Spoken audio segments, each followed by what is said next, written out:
Hey, good morning. Welcome to your United States Air Force Academy. I'm Mike Peterson, Chief of Outreach and Engagement at the Academy, and we're very glad that you've joined us this morning. We have an informative event planned, but before we get started, could I see a quick show of hands as to how many people were able to see the fighter pilot show in the Planetarium this morning? Excellent. What'd you think? Yeah, it's awesome. We've had an incredible response to the Planetarium since it opened about a month ago, and it's really just starting to take off. If you missed the show at 10:30, it's going to be shown again at 12:30, so you can cut out after the address and head over there. General Silveria's address this morning is going to last about 50 minutes, and then after the address, he's going to come down into the audience and answer some of your questions if you have any for him. I'd also like to invite you to join us for a small reception in the back of the room following today's address. Last, we're also videotaping today's event. It's going to be available on our website, www.usafa.edu, and it's also going to be shared on our social media platforms.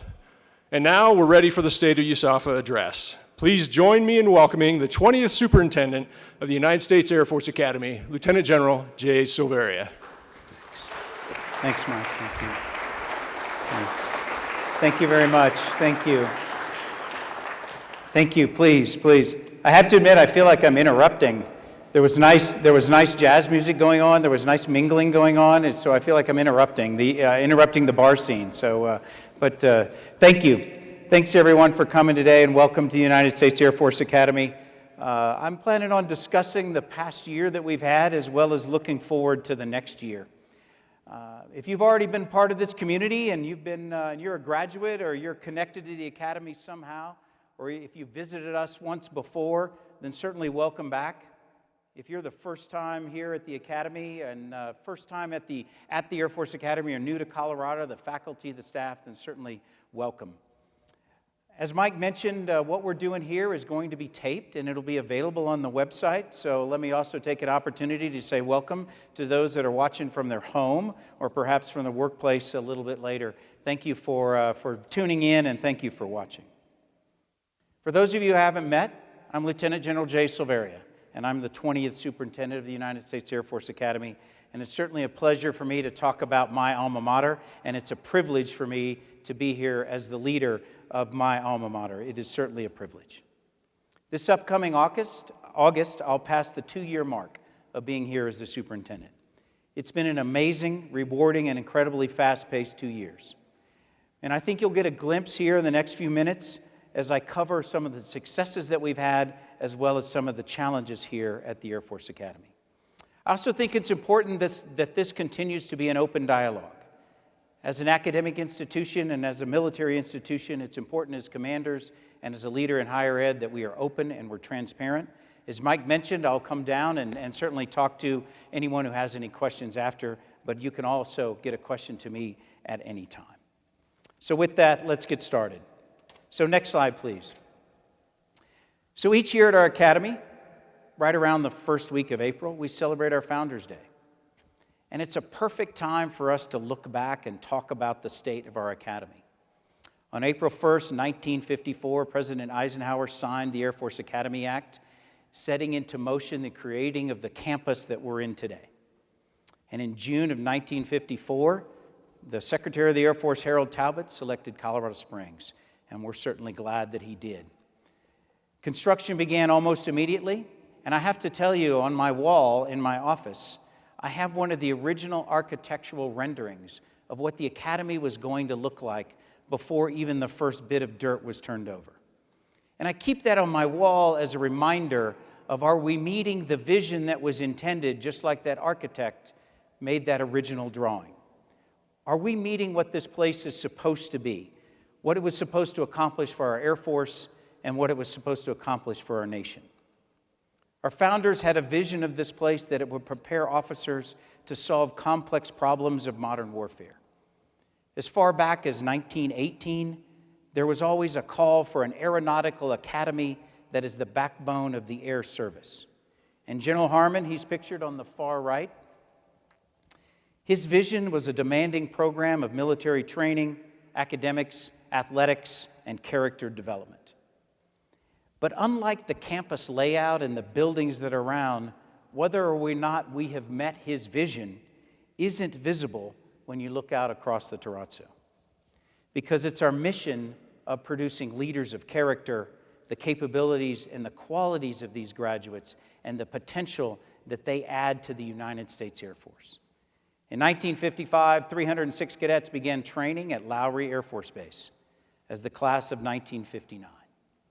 We now have over 4,000 cadets on our campus, and last year we graduated our 50,000th graduate into the Long Blue Line. And in just next month, we'll graduate the class of 19, our 61st graduating class that will enter the United States Air Force. So in more than 60 years, are we meeting the vision that General Harmon laid out? Are we meeting the principles of our founders? And I'll offer that yes, we are. But my measure of success in that is our graduates. The graduates that I've seen myself, that are out there leading in combat, that are leading in 21st century warfare, the frequent stories that I hear from my peers and my colleagues, frequent stories around the Air Force and around other branches of service, and I'd like to tell you some of those stories here today. Next slide, please. This picture was taken 2 days ago in Kabul, Afghanistan. It's the 9th Air Expeditionary Task Force Air Staff. It's made up of 50% USAFA grads, and those USAFA grads are all from the same class of 2009. Second from the left, that's Major Marissa King. Far right, that's Major Mark Bishop. And second from the right, tallest apparent in the picture, is Major Lyndon Bartlett. He's the one who sent us this photo. He's the weapons and tactic expert on that staff. Major Bartlett is assigned to the 26th Weapons Squadron at Nellis Air Force Base, and he's a subject matter expert on the MQ-9 for Air Combat Command and Air Force Special Operations Command. He's still a young officer, but let me tell you his story of something that he accomplished. With only 72 hours notification, he led a 5-ship mission, the first of its kind, that combined MQ-9s and B-2s in an intercontinental integrated strike against ISIS. After a 9-hour transit of his aircraft across 6 countries, the formation converged on a strike point, delivered 90 weapons in a 10-minute strike video, leading to the destruction of a terrorist camp composed of 133 ISIS members with 0 civilian casualties. And for these actions, Major Bartlett was named the 2017 National Defense and Industry Asymmetric Warfare Officer of the Year. The UK Ministry of Defense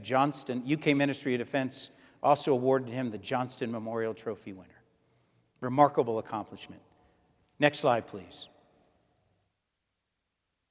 On the far left of this picture is Major Caitlin Riley. She's from the class of 2007. She's assigned to Air Force Special Operations Command, and she's a U-28 instructor pilot. This picture was taken last month of an all-female crew of a U-28 training mission that was flown out of Hurlburt Field in Florida. But in 2017 and 18, she deployed 4 times in support of Operation Inherent Resolve, Freedom Sentinel, and Resolute Support. She commanded more than 500 combat hours during those deployments. And as an aircraft commander of a U-28 on one of those deployments, Major Riley was tasked as the tactical air controller airborne for a ground assault of 2 ISIS compounds. The assault force, however, came against an unexpected force and was ambushed. She coordinated attacks from HH-60s, F-16s, and AC-130s, striking targets, coordinating the evacuation of casualties. Her and her crew were credited with saving the lives of the Special Operations Forces on the ground and the host nation troops partnering in the assault. There's no question that since they graduated, that Major Bartlett and Major Riley have increased the combat capability and the lethality of our Air Force.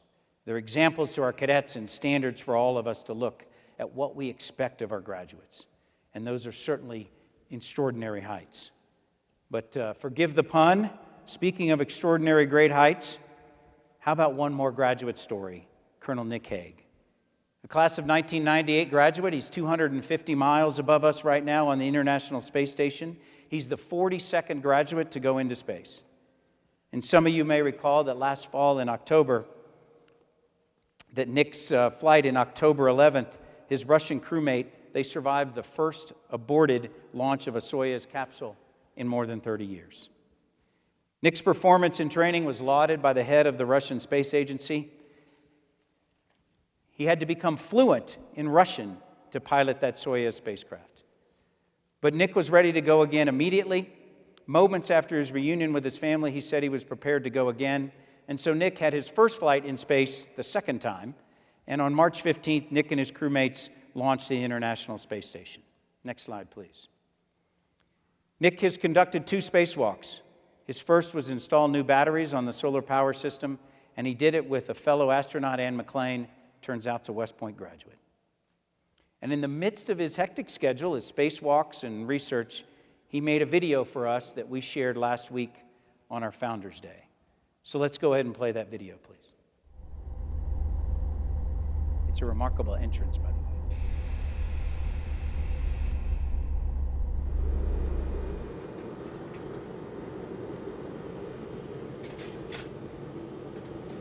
Happy Founders Day from the International Space Station. Hello, I'm Nick Hague, class of 1998, currently orbiting 250 miles above the Earth as part of Expedition 59, with a mission to explore new horizons in medical research, extended space travel, biological sciences, and more. I've been on the station about 3 weeks now, and things are pretty busy up here. In addition to learning how to live in space and how this amazing one-of-a-kind laboratory operates, we've been focused on completing a series of 3 spacewalks to extend the life of the space station and to expand its capacity to perform out-of-this-world science. The days are long, but the view is amazing, and so far, we're crushing it. During my 7-month stay aboard the International Space Station, we will be conducting approximately 300 research investigations and technology demonstrations that simply aren't possible on Earth. These experiments span fields of physical science, biology, and biotechnology, Earth and space science, tech demos, and human research, all with the aim to expand our understanding of the universe around us, the understanding of ourselves, and to enable future long-duration human exploration of the Moon, Mars, and beyond. When I was an Academy cadet, I never thought that a little more than 20 years later I would be circling the globe 250 miles above the terrazzo as part of this amazing international program that's yielding important advances on a daily basis. But thanks to my time at the Academy and my experiences in the Air Force, I've learned to confidently adapt to new challenges and to push to explore new horizons. Enjoy your evening as you celebrate the 65th anniversary of the founding of the United States Air Force Academy, our alma mater that has opened new horizons to more than 50,000 graduates since 1954. Finally, congratulations to this year's distinguished graduate honorees. Major General Edward Jane II, class of 1966, Dr. H. Michael Lambert, class of 1970, General Mark Welch, class of 1976, and Brigadier General John Inglis, class of 1976. Your legacy of integrity, service, and excellence continues to inspire all airmen. We aim high because of you. I guess an even better exit, right? And those graduates are showing that they live up to the standards and principles that our founders expected. But let's talk about some of the cadets right now. Are they up to the task? And are they living up to what our founders wanted of them? Are they living up to the founding principles? So over the past 2 years, I've spent countless hours interacting with our cadets. And whenever I'm amongst our cadets, talking to them, getting to know them, I'm consistently amazed. Without fail, I can learn about some remarkable research they're doing. I can learn about some far-flung locale that they visited, or some language, an internship, something they participated in, some amazing opportunity. And so much of that was not available in the 1980s when I was here. I'll also learn about some incredible story about them before they got here. Something they had to overcome, some hardship that they've persevered, and the determination that they've had in order to get here. And I'll tell you, I'm constantly amazed. And I'm constantly, you will be too. So I encourage you to take the opportunity to talk to them whenever you get the chance. You won't be disappointed. But I know all of you don't have the same opportunity, so I'd like to introduce to you some of the cadets. Next slide, please.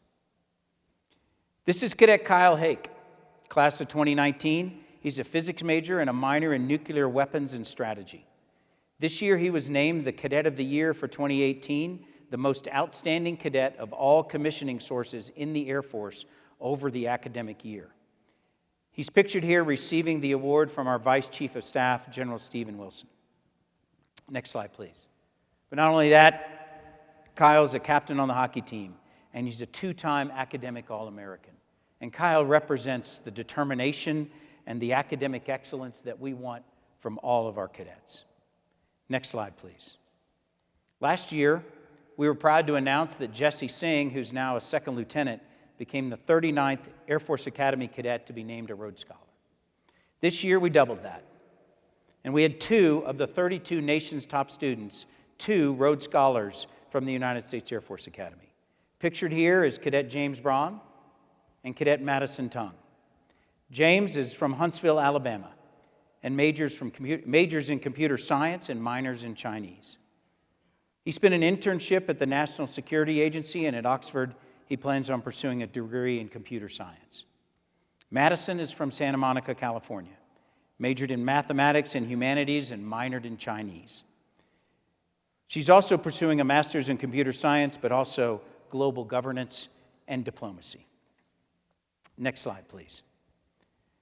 Aside from those 3 individuals that I mentioned that have remarkable GPAs and remarkable accomplishments, all 3 of them also have something in common, and it's the research that they did.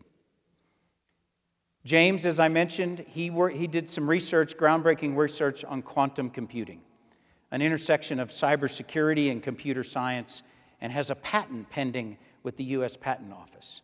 Madison conducted research in the use of artificial intelligence to develop tools for decision makers. And Kyle, despite the hockey and all of his other demands, did research on needs of electricity and fresh water as populations increase around the world. But they only represent all of the research that goes on. The United States Air Force Academy proudly is the #1 funded undergraduate research institution in the country. Last year, over $40 million in undergraduate research. Pictured here is Cadet Second Class Eric Hembling. He's researching hypersonic vehicles in our Department of Aeronautics. He did that earlier this year. And I can speak for anyone who attended this year. In January, we gave out our research awards for those 3 that I mentioned and for so many others, and we were certainly blown away by all of the research that the cadets are doing across the academy. But one of the other programs that leads to some of these amazing results is our STAMPS scholarship. It's made possible by funding from the USAFA endowment, and it offers opportunities for research, internships, and cultural immersion experiences across the world. Those opportunities would not be possible without the generous support of our endowment. So it's certainly appropriate for us to thank them for all that they've done this past year. They've supported not only infrastructure projects like the one we're in now in Polaris Hall and the recent reopening of the Planetarium, which I'll talk about in a minute, but also uncommon opportunities for cadets like the ones I've mentioned, supports for club sport teams that travel to compete at national competitions. They're having a direct impact on improving the cadet experience. So on behalf of the entire USAFA community, thank you to the USAFA endowment. Next slide, please. I'd like to switch gears and talk about some of our athletic teams. Pictured here is the USAFA rifle team, which had another outstanding season. In November, they swept the President's Trophy match against other service academies. They won the Patriot Rifle Conference Championship and went on to win 3rd in the nation at the NCAAs. Cadets Anna Welbacher, Spencer Kapp, Logan Ogden, Peter Fiore, Casper Shadler all garnered All-American accolades as they finished 3rd overall in the country. Next slide, please. Our men's soccer team won the WAC conference title this year, bringing our total to 15 conference championships over the last 4 seasons for all of Air Force athletics. This men's team was led by 2 All-Americans, Tucker Bone and Austin Dewing, who's pictured here as a third-team All-American. Next slide, please. And among our All-Americans, Cadet First Class J.C. Smith, pictured, she is a first-team All-American, had an impressive 6th-place finish in the 5,000-meter at the NCAA Division I Indoor Track and Field Championship. She was the number 3 American finisher in a 16-runner final. Just a remarkable effort. Cadet Second Class Michael Rhodes, who earned second-team All-American honors, placed 8th in the national finals in the 800-meter run. But there are only 2. The Air Force has had 174 All-Americans over the last 4 seasons. 27 this year, including Garrett Capella, first-team academic All-American on the football team, and Nathan Thomas, an academic All-American on the cross-country team. Next slide, please. We had the privilege in January of welcoming Mr. Nathan Pine to the Air Force Academy team. He's the first Division I athletic director to be hired at the Air Force Academy, and he brings a wealth of knowledge and experience in sports management, and we're confident that his leadership is going to even give us more opportunity in our Division I athletics. But recently, Nate shared with me our current standings in the Airfield Directors Cup, which is an award that ranks the nation's best overall athletic programs. Air Force is currently 33 out of 400 programs in the nation. We're number 1 out of 12 in the Mountain West Conference. We're number 1 of the 3 service academies, and we've been the top service academy for the last 7 years in a row. But before I leave athletics, I think it's important to thank Colonel Jen Block for the outstanding job that she did over the prior year in leading our athletic department, and her leadership is one of the reasons that the Academy set a record of 61 cadets that earned all academic honors in Mountain West Conference this year. So thank you very much to Jen Block. Now, well, on the subject of leadership, next slide, please. Changing a leadership and welcoming new team members is not uncommon at our academy or any military organization. And so this summer, we're going to bid farewell to General Kristen Goodwin, and we're going to welcome Brigadier General Michelle Edmondson as our new commandant. She comes to us doing space policy in the White House, is an accomplished space operator and an excellent leader, and we're looking forward to having her. Our Dean of Faculty, Brigadier General Andy Armacost, has announced his retirement and will leave this summer.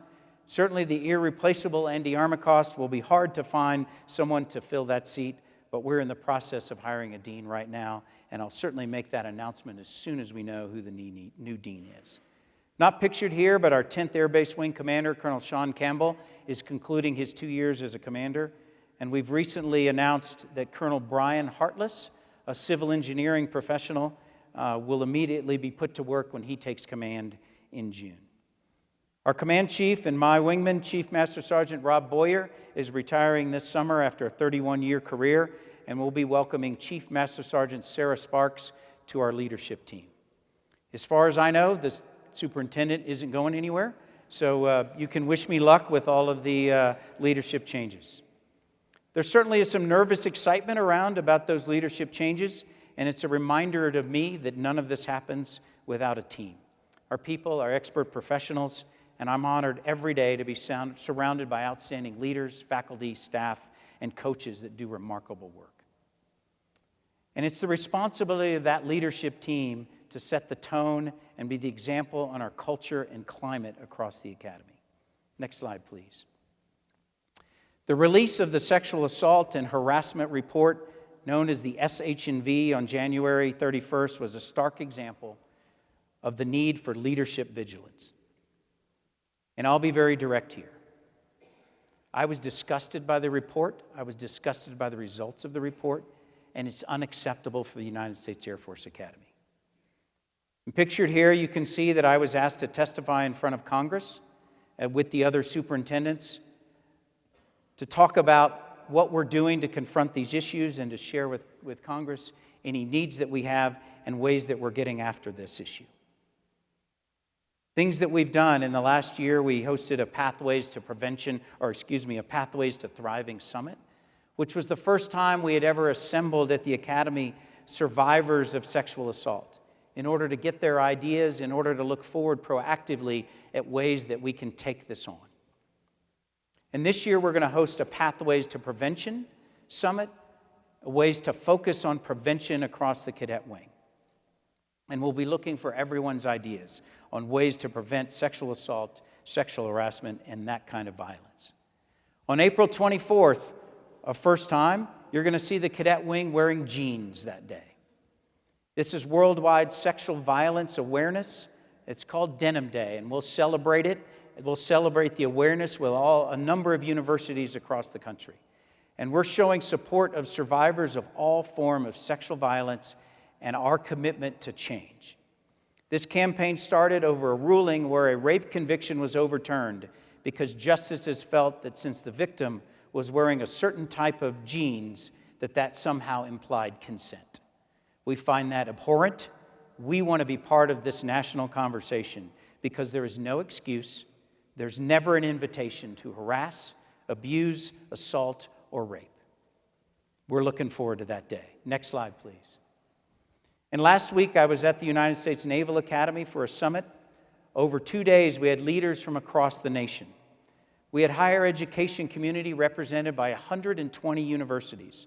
Our service academies and the Department of Defense subject matter experts all gathered to discuss sexual assault and sexual harassment at all of our institutions. The bottom line is that we have to do better.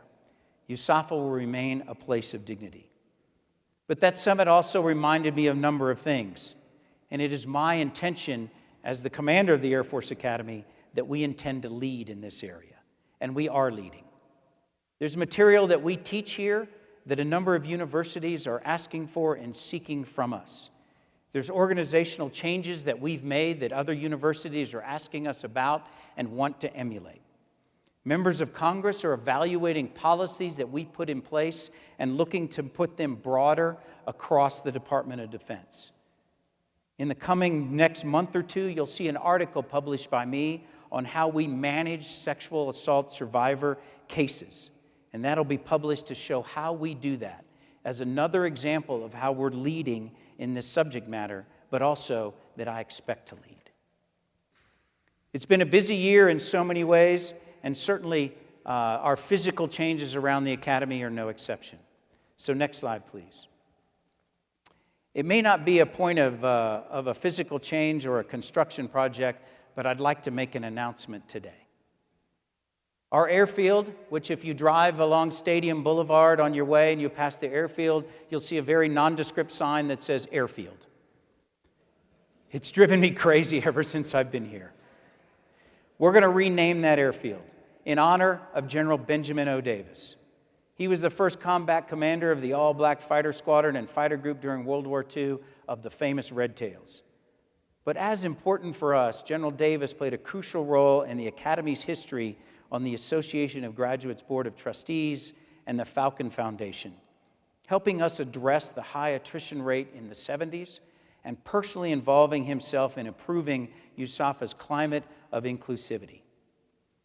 He helped us increase the enrollment of women and minorities, and we're incredibly proud that our airfield will now bear the name of an airman, a warrior, and an exemplar without peer who embodies the traits that our academy seeks in all of its graduates. Next slide, please. Thank you. And some of you were just over at our planetarium, and I mentioned it earlier, but thanks in support for the USAFA endowment, it was reopened after nearly 15 years. Made possible by generous donors of Mr. Bill Martinson, Mr. Jerry Bruner, Ms. Pam Bruni, in particular, but so many others. When we opened it up, we had a sneak peek event in late January to view the lunar eclipse, and we planned on one showing. We had more than 800 people and had to have 8 showings that night. At the grand opening last month, nearly 2,500 people showed up.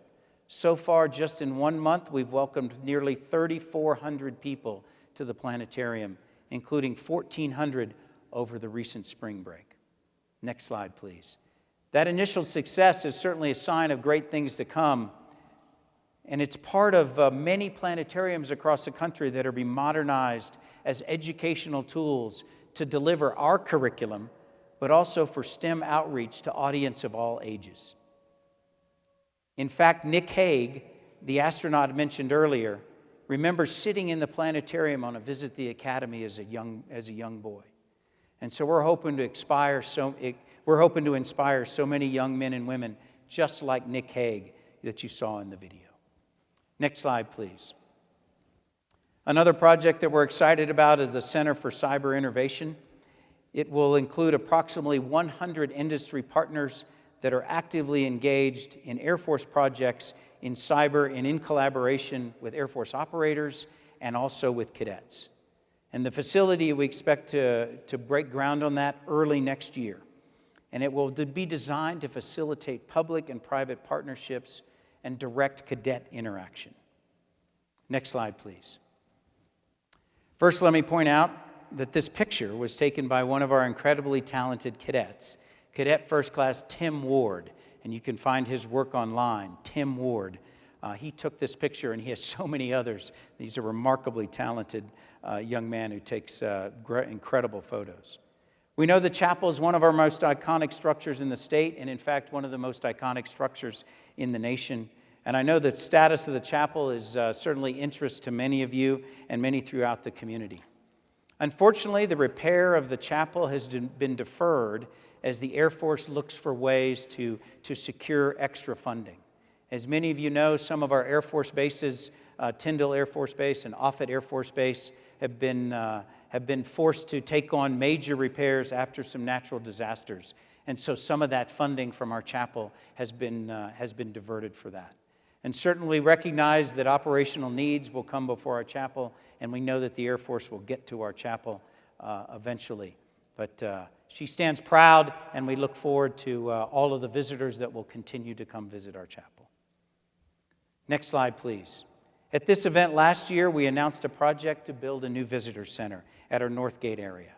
First, let me congratulate Major Suthers on his recent re-election, because he and so many members of the Colorado Springs City Council have been supporters that help us complete the legal aspects that we needed to begin the development of this space along with the City of Colorado Springs. We're excited about this project. It continues. But I tell you, what I'm most excited about this project is that it's also continuing to build on a partnership with the City of Colorado Springs and the entire region. We're incredibly grateful to be part of this supportive community. Next slide, please. And part of that, this year, we began a program with honorary commanders. So many of these commanders, they're all tied to organizations across the Air Force Academy, including Mr. Don Addy, who's my honorary commander. And next slide, please. And it's been my fervent desire ever since I've been here to make it known across the community and across the Front Range that this Air Force Academy is not just a national asset, but is also part of the Colorado Springs community. We're open 9 to 5 every single day. You can come mountain bike, you can run the trails, you can road bike, you can enjoy the 19,000 acres, as well as enjoy all the sites that we have on the Air Force Academy proper. Next slide. The Visitor Center is one way that people get to know our academy, but soon we'll have another one. On May 1st and on our website, we'll be launching a virtual reality tour capability. And I think the best way, without talking about that, is to just show you a couple minutes of what that looks like. So whoever has the controls, please go ahead and give us a little demonstration. Ashley does. Go ahead.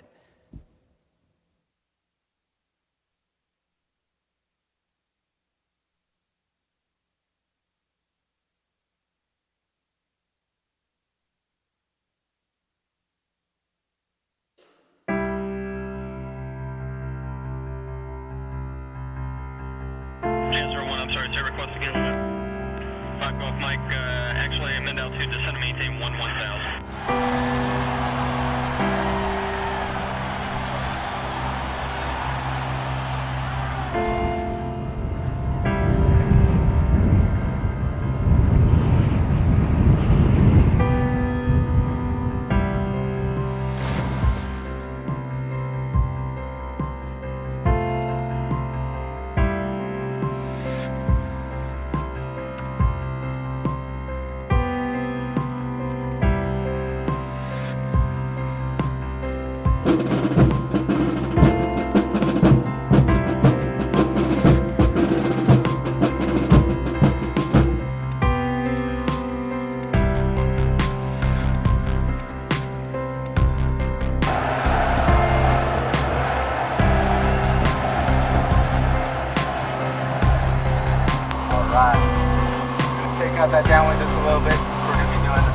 final here. Start our roll. Planetarium contact is full technical pressure.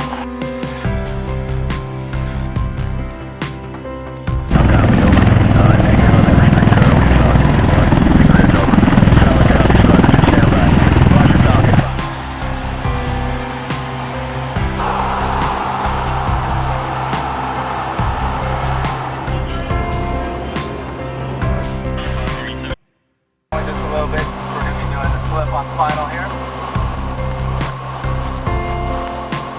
Start our roll. Planetarium contact is full technical pressure.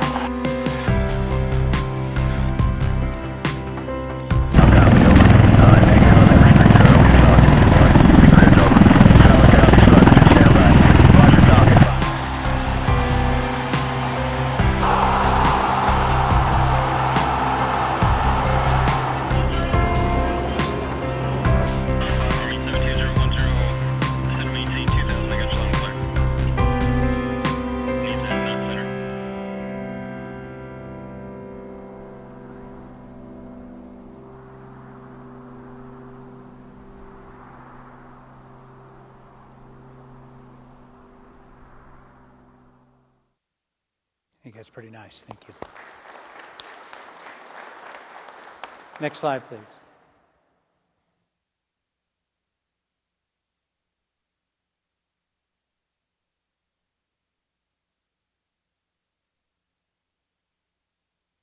Thank you.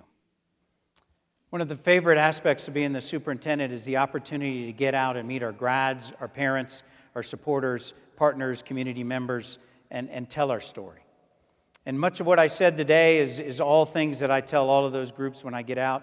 In 2018, I was out in a number of places around the country, and I'd like to thank the Association of Graduates in all of those locations and the Association of Graduates here for their indispensable role in arranging many of those engagements. So far, I've done a few in 2019. I was just up in Idaho last month, and I'll be in Minneapolis at the end of this month.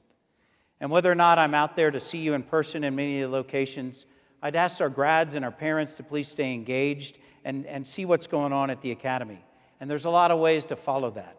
You can follow on our official homepage, certainly Instagram, Facebook pages, YouTube channel, etc.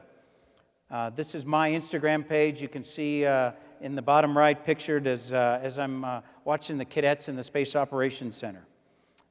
I've also started recording a radio show to share some information about the Academy, and you can tune in on 97.7. You can also get the free KAFA FM mobile app for your phone, and if you have an Alexa, you can certainly ask Alexa what's going on at the Air Force Academy, and she'll tell you. Next slide, please. So I think General Harmon gave us the vision. He gave us the mission of what we're doing here, and I think we've realized that vision. But I certainly want to make it clear that we are absolutely not done. Last year, the class of 2018 was our 60th graduating class, as I mentioned. 50,000th graduates, 400 went to pilot training. But the class of 2019 will have 1,000 graduates again, but about 520 will go to pilot training. We'll have 50 go to remotely piloted aircraft, 56 to cyber operations to fight in cyberspace. But we'll have the highest number ever going to space operations in 32 of our graduates in the class of 19. And I know I focused on some of our superstars and Rhodes Scholars and such as Kyle Hake and James Brom and Madison Tung. But there are 1,000 other cadets in the class of 2019 who've accomplished incredible things over the past 4 years. And they represent cadets perhaps like our own Chief of Staff of the Air Force or perhaps myself. And I bet many of you don't know that when you become a 3-star general or a 4-star general in the United States Air Force, that you get to see into the future. And so we have 4 classes here at the Air Force Academy. We change out a superintendent every 4 years or so, which means somewhere on the terrazzo is the superintendent of the Air Force Academy that will take over in 2050. And we're going to predict that somewhere in the middle of one of these graduating classes will be someone that excels in pilot training and goes on to win our Jabara Award. And there's a cadet in this class who's maybe struggling in one subject or two academically and is at the bottom third of the class, but will grind it out and go on to be a 3-star general. I think it's a testament to the quality of the academy.